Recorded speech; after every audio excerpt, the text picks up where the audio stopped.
Cette polémique à présent qui relance le débat sur la surveillance des salariés, il s'agit du laboratoire Sanofi.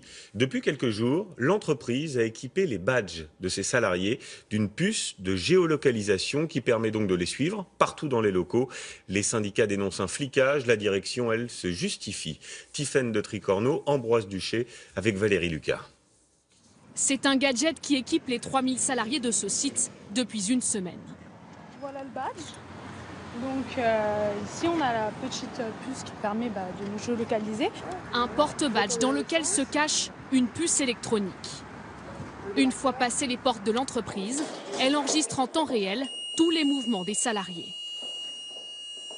Ça enlève une partie de notre liberté vu que on sait qu'on est regardé, on est suivi de très près. De toute façon, moi j'ai ma conscience pour moi, donc moi je travaille. Si je prends ma pause cigarette, mon responsable vient de passer, il m'a rien dit. Objectif de la puce pour la direction, mieux organiser l'espace de travail.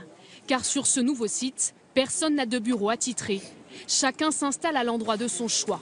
L'entreprise veut savoir si les salles de réunion ou les bureaux sont assez nombreux. Je rentre dans cette salle, voilà, et avec le porte-badge, on sait qu'il y a un occupant présent dans cette salle à cet instant. L'objectif, c'est d'optimiser la gestion et l'utilisation de nos salles de réunion. Des porte-badges anonymes, le groupe affirme ne pas surveiller ses salariés.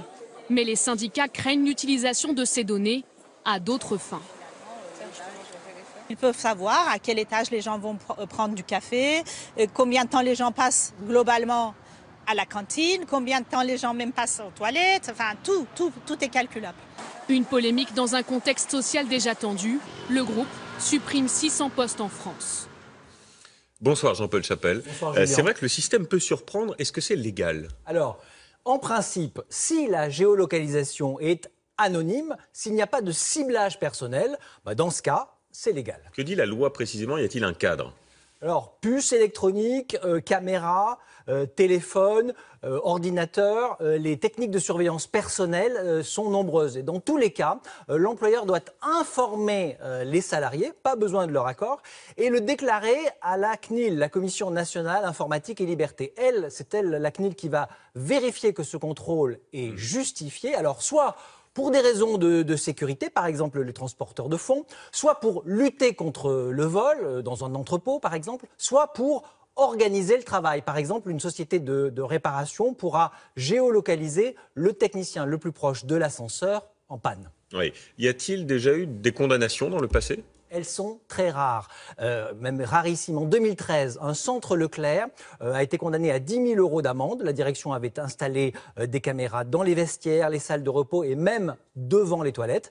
Et en 2014, les magasins Apple n'ont écopé que d'un rappel à l'ordre. Les caméras filmaient en permanence des salariés sans justification particulière. Merci Jean-Paul.